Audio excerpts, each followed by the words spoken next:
Hello to all you beautiful people at the internet. Welcome to another Care to Profile, and this time we are looking at the minor characters in Alexandria. So first we're going to be looking at Nicolas, and yes, I consider him a minor character. If you don't, that's up to you. He is male, his hair is dirty blonde, he's in his late 30s. Before the apocalypse, he was a delivery man. And then after the apocalypse, he became a soldier for the militia. So at some point, so before the apocalypse, almost nothing known about him besides that he was married to Paula and had a son with her called Mikey. It's possible he lived in Washington. And when apologizing to Rick after his failed coup attempt, he mentions he was a failure in the world before, but does not elaborate. I'm guessing he was seen as a loser before. That's my interpretation. In the volume Life Among Them, he is first seen approaching Rick Grimes to complain about a fight between his son and Rick's son Carl, saying that the former's son was pushed. However, after Rick explains what really happened and says it's just boys being boys, Nicholas calms down, but is shocked to hear that Rick gave Carl a gun. He begins to complain to Douglas Monroe about the gun, but Douglas is able to calm the situation by explaining that they'll be storing all guns in the armory and that he was unaware Carl had possession of a gun as well. Even though he listens to Douglas, Nicholas still shows some uneasiness about Rick and Carl. Later on, Nicholas attends the welcome party for Rick and the others and apologizes to Rick for his earlier aggression towards him. Rick accepts, but their conversation is interrupted by Nicholas's friend, Peter Anderson. Nicholas keeps himself well into the winter months and is absent from the funerals for Scott, Peter, and Regina Monroe. In the volume No Way Out, as the Romans around Alexandria begin to grow in numbers, Nicholas and his son Mikey join a crowd in front of Rick's home. Nicholas becomes increasingly angry because to shout at Rick, asking what he is going to do about the problem.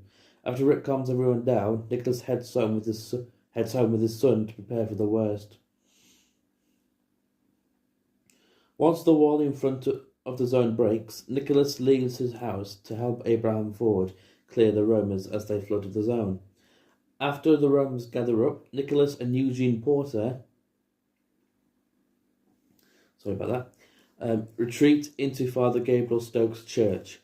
He later leaves the church after Carl Grimes is shot and helps to wipe out the remaining Romans in the zone and participates in the cleanup after. He is last seen attending the funeral of those lost during the chaos.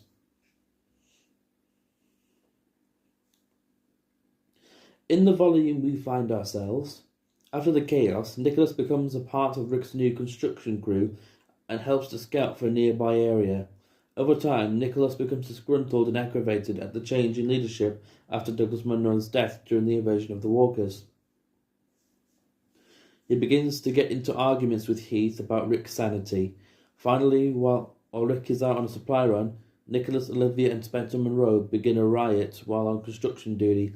Glenn overhears them, and as the group, in particular Nicholas, decides to target Glenn in order to keep their plans of overthrowing Rick from being revealed, Glenn pulls a gun on Nicholas in defense, prompting Nicholas to disarm him and beat him to the ground. Glenn kicks Nicholas off him and runs home with Nicholas' rioters following behind him. Heath tries to stop him as a crowd gathers around Glenn's house. Nicholas is about to shoot Glenn as Rick arrives demanding answers. Nicholas backs down almost immediately and Rick tells him to go home to his family, though Rick would reveal that he had desired to end Nicholas's life. Later that afternoon, Nicholas finds Rick and apologizes for his actions.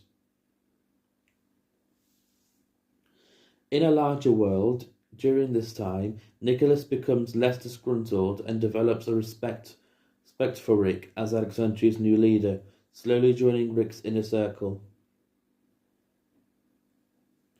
In the volume Something to Fear, Nicholas helps Rick carry supplies into the Alexandria safe zone when he returns from the hilltop. He is present at Abraham's funeral with his wife Paula and Mikey next to him. The next morning, he helps Rick pack for his trip to the hilltop. Oh, sorry.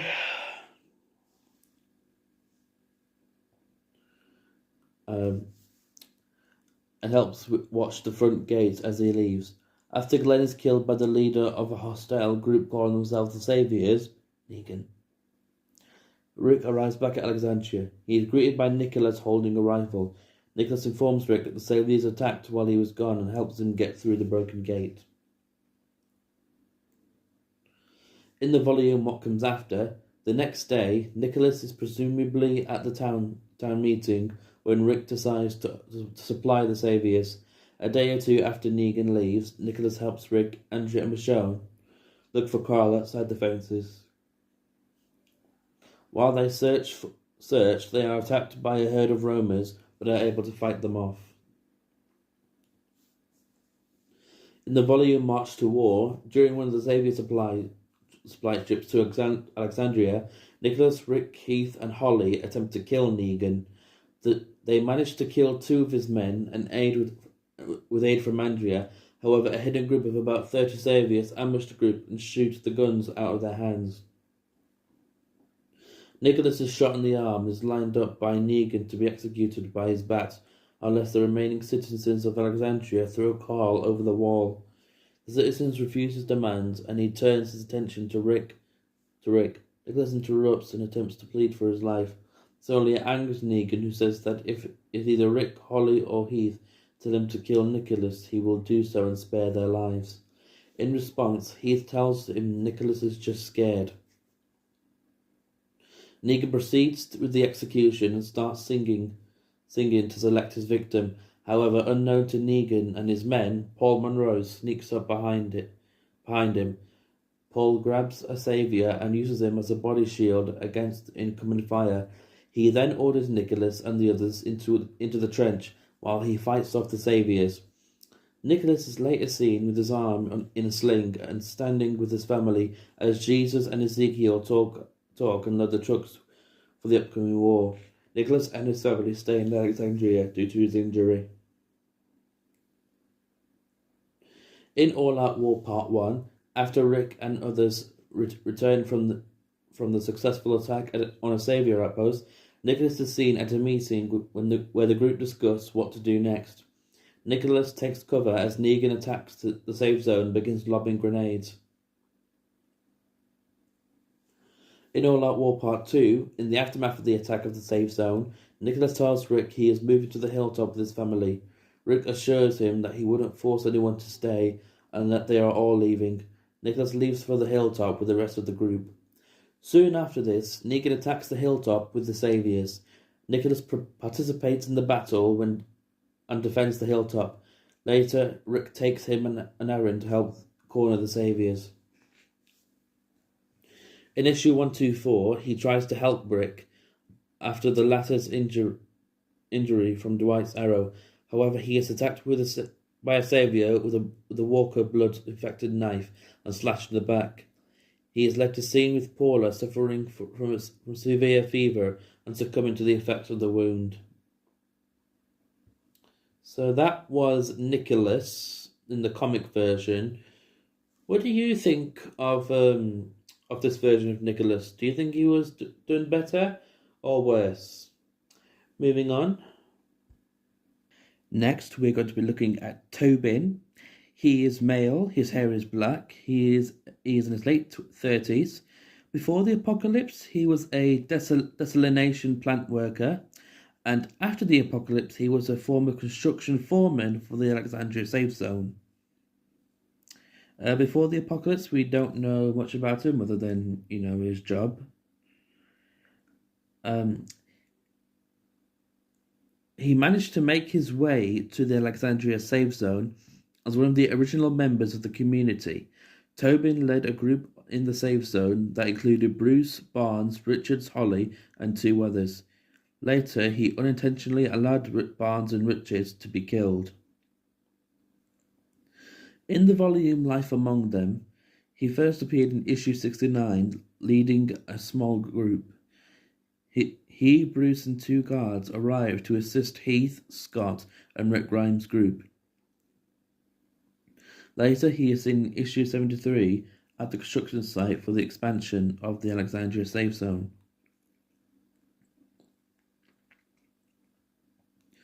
In the issue Too Far Gone, Tobin and Abraham argued after Tobin abandoned Holly to be eaten by the living dead. After Abraham successfully warded off the zombies and rescued Holly, Tobin told Abraham about the community rules over such situations and hoped Holly agreed with him. Holly instead kicked him in the groin and he vomited. Later, Tobin was seen speaking with Douglas Munro over his guilt from nearly allowing Holly to be killed. He mentioned a couple of residents, Richard and Barnes, who had died because of his cowardice. And in the issue No Way Out, he is seen at the construction site running over zombies while attempting to escape from a horde, as Abraham assisted. In the said issue, he assisted Abraham, Glenn, and Heath clear out the horde of zombies attacking the community. When a large herd of walkers were outside the community, Tobin and Holly were assigned to watch a section of the wall which started to break. When the wall suddenly fell through, Tobin fought back the zombies while Holly went to warn the others. As Rick arrived at the scene, Toby had already been overpowered by the walkers and devoured. So that was Tobin. What do you think? Do you think his character was done well in this version, or do you think the TV show was done better? Moving on. Next, we're looking at Eric. Yes, his name is just Eric. There's no last name for him in this version. He is male. His hair is brown. He is aged late 20s to early 30s. Before the apocalypse, we don't know what his job was, but after it, he was a former recruiter and later became a soldier for the militia. Before the apocalypse, nothing is much known about Eric, except he may have been in a relationship with Aaron before the outbreak occurred. It's possible he lived near Alexandria. At the safe zone, Eric is a recruiter for it, along with Aaron. He would watch groups and see if they were good or bad. After that, Eric would watch Aaron enter the group's vicinity. If anything went down between Aaron and the group, Eric would step in and deal with the group by killing them. After Aaron finds Rick Grimes' group, Aaron explains that Eric is his insurance policy because he is supposed to kill you and save me if you turn out to be bad people. Sometime later, Eric was stabbed by a woman while scouting for survivors with Aaron. The woman had tried to steal one of their horses in the middle of the night while the two were sleeping. Eric had woken up and tried to talk to her, resulting in her stabbing him and leaving with the horse. Aaron takes Eric back to the safe zone, where Eric is treated by Denise. He turns out to be okay, and Aaron apologizes to him as he felt guilty as to what happens with Eric. And in the Alexandria chaos, when a group of zombies invade the safe zone,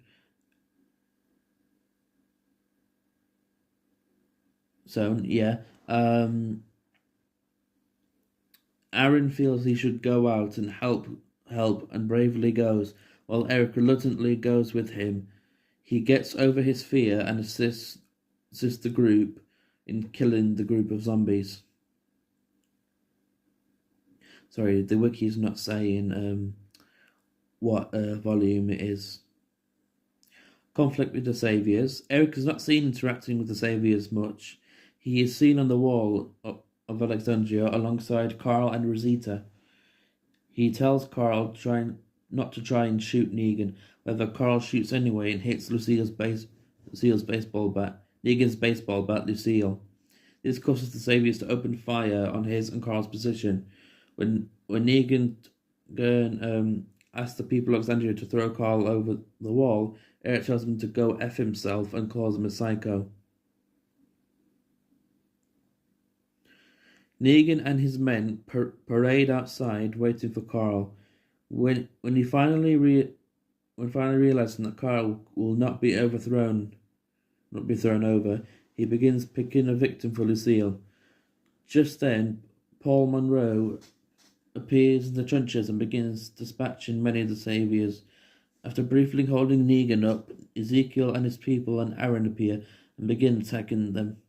Negan and most of his men escape as they open fire. And then the war begins. Soon after this, Eric joins the ranks of Rick's coalition, and he and Aaron set off to face the Saviors. At the sanctuary, Rick gives Negan an opportunity to surrender, which he declines. He instead pulls out Gregory and informs them that the Hilltop will not partake in the war, and this is due, and that those who do will not be allowed back at the Hilltop and will not be allowed to see their families. Several Hilltop members, including Cal, leave the scene. Only eight in all walk away from the scene, which angers Negan. Gregory is kicked off the platform and is given one last chance to surrender. He declines again and his snipers shoot at Rick and his soldiers. Eric is one of the many who take cover and partake in the fire between the two groups. After killing some of the saviors and damaging their base, the militia retreats back to a rendezvous point. At the meeting spot, the soldiers rejoice in their victory, including Eric and Aaron. Rick soon appears and seizes the celebration, warning them that this is only the beginning. Later, Eric and Aaron meet up with a worried Heath. Heath tells the couple that he is worried for Holly, and Eric admits he is as well. Aaron tells his partner to look at it as something to fight for, and to fight for Holly. Rick reveals the plan to attack 2 of 4 nearby major outposts. Rick, Paul, and the rest, along with Eric and Aaron, are with them when Ezekiel and his people lead a charge on another.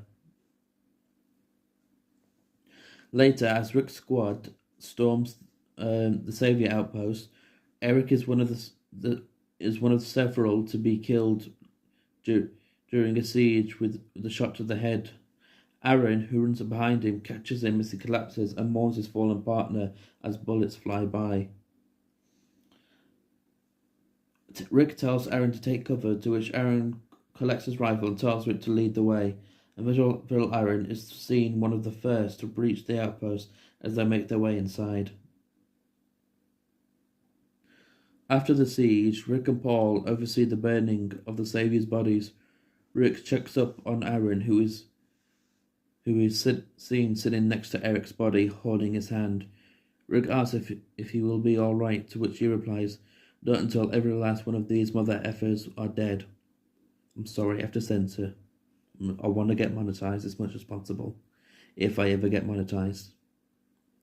Rick and his troops return with Eric's body, where it is presumed he is set to be buried there. Aaron is found standing in his home Heath as he continues to mourn him. Heath consoles his depressed friend and they embrace, remembering the better times of Eric when he was alive. So that was Eric in this version. What do you think of Eric?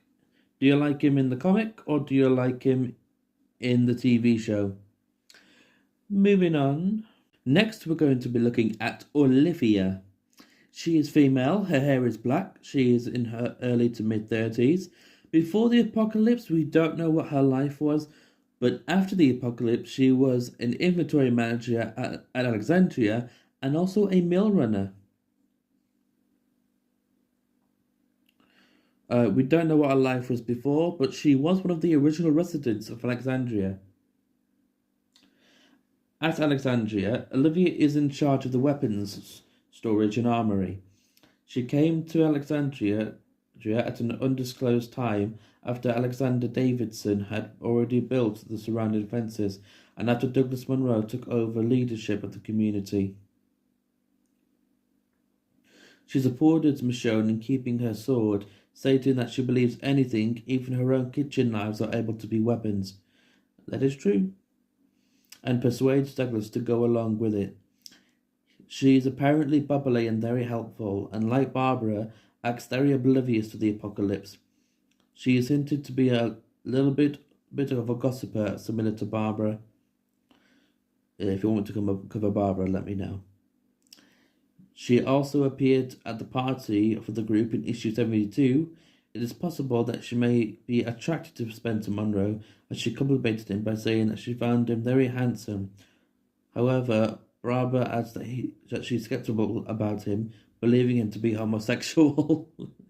That was a little funny. However, when another woman adds that she saw Spencer talking with Andrea, Olivia found it funny. It appeared that she had a look of either jealousy or amusement, as she added upon hearing that she knew very well that Douglas was attracted to Andrea. She added that it would end up into something interesting, hinting that she already knows about Douglas's lechery and infidelity. Little else is yet to be shown about her character or history. In the chaos, after zombies begin attacking the safe zone, Olivia went into hiding, presumably in the weapons storage building. And in the aftermath, she is seen with other survivors at the end of the attack in issue 85. Sorry about that. She is being trained by Andrea along with Maggie Green to learn self-defense with guns. Both women are very nervous with the idea. Olivia seemed almost uncomfortable with it. Olivia is later seen alongside Spencer and Nicholas plotting an assassination attempt on Rick Grimes. While Olivia was unsure with Rick as a leader, she didn't want him dead. Spencer and Nicholas both convinced her that it was for the best. It's not really entirely clear on why she agreed or was prompted to be one of the conspirators. Possibilities were that she was afraid, or that she didn't like how Rick and the others wanted her to fight in case of another attack, or possibly that either Nicholas or Spencer pressured her into it. She is the only one of the group to seem to show some morality when it's discovered that Glenn Rhee heard their conversation. Nicholas attempted to kill Glenn and Spencer did nothing. However, Olivia was begging them to stop. In the conflict with the Saviors, Olivia is later seen greeting Negan when he visits the safe zone early. She gets into a heated debate with him and slaps him. The Saviors then proceed to grab her. However, Negan tells them to let her go, making a crude remark about her weight before he leaves. After the Alexandria safe zone is destroyed by Negan, she moves to the top with the other residents. After relocating to the hilltop after Alexandria fell, Olivia joins Rosita outside and tells her not to be ashamed of liking Eugene, adding that they are not in high school and it wouldn't ruin her reputation by liking the fat guy. Rosita asks Olivia if she could be left alone, who bitterly complies and leaves Rosita to her thoughts. Then 4 years later, after the Savior War, Olivia is now working in the mill and having Mikey run deliveries. She shows Rick and Eugene around and tells them that a new batch is almost done, and Rick comments on the smell of bread and how wonderful the mill is. After a while, Eugene and Rick leave the mill. It doesn't say it in the wiki, but after that, she was killed by Alpha, head on the spike. So, what did you think of Olivia in this version? Did you like her better in the TV series? Let me know. Moving on. Next, we're looking at Sadiq. And yes, in the comic series, Sadiq was an Alexandria safe zone resident. Not someone random like in the previous in the TV series. He is male. His hair is black. He is in his late 30s. We don't know what his job was before, but he had so many jobs after the apocalypse. He was a former first mate of the Companion. Yes, the Michonne Telltale game is considered canon. He was a former fisherman at Oceanside. He is a construction foreman for Alexandria and is a soldier for the militia. So nothing is known about him before, except he was probably living around Miami, Florida. So sometime after the outbreak, he began making his way up the East Coast and discovered a community called Oceanside. who conducted regular fishing expeditions. He was a resident of Oceanside and member of Pete's crew before meeting Michonne Hawthorne. I'm not going to read the Michonne one. If you want to know, play the game. Sorry. In the volume A New Beginning, Sadiq is leading a construction crew to build rooms for new travellers, and is first seen working on a pathway outside the safe zone. He is greeted by Andrea, who remarks she expected more progress in the construction. Sadiq defends himself, saying Rosita took half of his crew for her duty, as half his best workers are also his best riders. Sadiq assures Andrea that it will be done in time for the fair, as they are almost working on the clock. Andrea asks Sadiq how he is doing on supplies, and Sadiq informs her that they overshot the lumber, so they'll have leftovers. However, they are tight on nails. As Rosita rides in, she remarks that she didn't think that it'd be this bad, only being gone for 5 days. And Sadiq tells her she took his hardest workers, and with Wesley and Delbert alone, they could have done twice what they had done. In the volume Life and Death, Sadiq is deep in construction for the fair and briefly meets with Andrea. In the volume Call to Arms, Sadiq is seen with the rest of the militia shooting Romans for practice for the War of the Whisperers.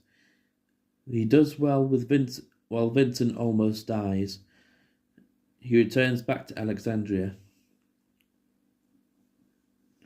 Sometime after, Paula rushes to the gate where Sadiq and Annie are on patrol. They both ask her what she is doing at the gate, however she avoids the question and tells them to wait for Rick to arrive. As they attempt to question her, Rick and Michonne walk up to the gates where Sadiq and Annie learn that Negan has escaped. He is later seen looking for Michonne and Aaron. Rick approaches and asks Sadiq to report straight to him if he sees something. Sadiq says he will and that Rick will be the first to know. Sorry, I've got a little something in my throat. The Whisperer War. In the volume The Whisperer War, Sadiq is sent to the Oceanside to recruit fighters for the war. However, Pete denies him as they cannot spare any members. Before departing, Pete tells Sadiq to be safe and that he is welcome to join back with the crew after the war is over. In the volume A Certain Doom, when the massive herd led by the Whisperers reaches Alexandria, Sadiq is one of the survivors at the front lines fighting back the zombies that reach the gate. When the gate comes crashing down and the herd overwhelms them, Sadiq and Annie seek refuge in Eugene Porter's house. While hiding in the house, they find Eugene's radio and soon thereafter hear the voice of Stephanie. Sadiq responds to Stephanie and Stephanie goes mute. Sadiq and Annie then try to thin out some of the herd outside the house. In the volume Lines We Cross, Sadiq leaves for Ohio in search of Stephanie and a community with Eugene, Michonne, Magna, and Yumiko. During one night, he is on lookout duty. He is attacked by zombies. Everyone else saves him. When they arrive in Pittsburgh, Sadiq is starting to show a lot of guilt. Eugene notices and confronts him when they settle down for the night. Sadiq breaks down, revealing that Rosita loved him, that she was going to leave Eugene for him. Eugene forgives him and not holding a grudge.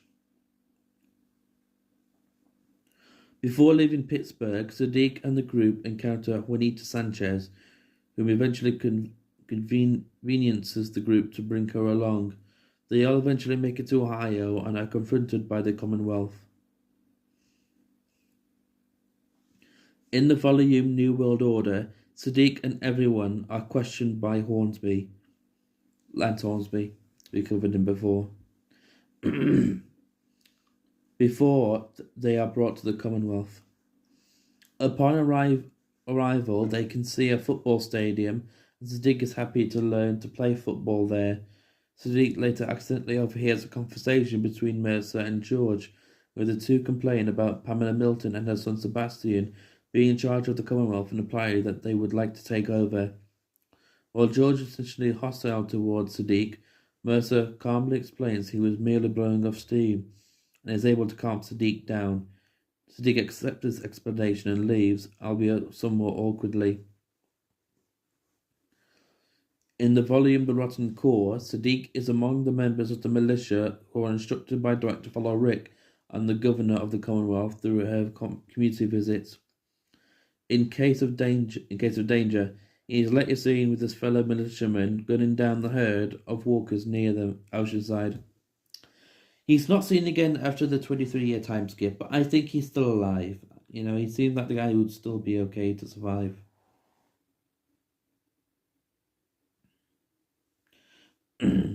Sorry about that. So, what do you think of this version of Sadiq? Do you like this, or do you think the TV show did better? Time for the final one. Lastly, we're going to look at Annie. She is female, her hair is black, she is late teens to early 20s. Before the apocalypse, we don't know, but after the apocalypse, she became a farmhand and was a soldier for the militia. We don't know what life was before, except that she was living with her father and survived the outbreak alongside him. It's possible she lived near Washington. In the volume Note A New Beginning, Anna was either part of Alexandria before or after the war. She is a farmhand in the community and is first seen leading a horse through the safe zone. As she walks past Rick Grimes, she asks if he'd like to hop on and have her take him to the Grand Hall. However, Rick declines and tells her that he needs some exercise. Annie tells him to suit himself and she'll see him at lunch. I apologise for the repeated coughing, guys. In the volume No Turning Back, as Rick strolls through the streets of Alexandria, he earns disapproving glares from many residents for failing to act after Alpha killed 12 members of the communities, some being from Alexandria, with Annie being among the people glaring at Rick. She is later seen cheering for Rick after his speech about forming an army. I'm trying not to cough, guys, I really am. In the volume Call to Arms, Annie is seen with the rest of the militia shooting Romans to practice for the war with the Whisperers. She does very well. She returns back to Alexandria and greets her father, who was worried for her being outside the walls. Sometime later, Paula rushes to the gates where Annie and Sadiq are on patrol. Oh, you know how that goes. In the volume The Whisperer War, Annie is seen with Rick saying that she and Alexandria support him in this war. When the militia returns after the war, she greets Paul and is happy that it's seemingly over. In the volume A Certain Doom, Annie is on lookout when the mega herd approaches Alexandria and informs everyone. She helps fight off the herd alongside many others, suggesting to burn the herd before Rick shuts down the idea, as it would burn down the town in the process. When the gate gives in and collapses, Annie and Sadiq run for cover and hide in Eugene's house, where she and Sadiq discover Eugene's radio. Annie is later seen saying goodbye to Andrea as she is dying from a bite and is there with Rick after she dies. She is also there for the funeral where everyone who died from the herd and the Whisperers. She is seen comforting Mikey of the loss of his mother. That was quite heartbreaking. In the volume Lines We Cross, Annie informs Rick that Mikey is having a hard time dealing with the loss of his mum. She asks Rick to look after him. She is later seen taking her horse out to get shoes and tells Rick not to worry, that Michonne will handle everything. In the volume New World Order, when Pamela Milton and others from the Commonwealth arrive at Alexandria and is present with the militia ready if a conflict between the two groups should arise. In the volume The Rotten Core, Annie is among the militia who were instructed by Dwight to follow Rick and the governor through the community visits in case of danger. She is later seen with her fellow militiamen gunning down a herd of walkers near Oceanside, even though she was supposed to be in lookout. She is not seen after the 23-year time skip, but I think she's still alive, you know? She seems like a strong fighter. I feel like she'll still be okay. So that was the minor characters, in my opinion, of Alexandria. I apologize for the coughing. You know, it's late at night and talking a lot does weird things to my throat. Thank you very much for listening and have a good day. Also, please like and subscribe.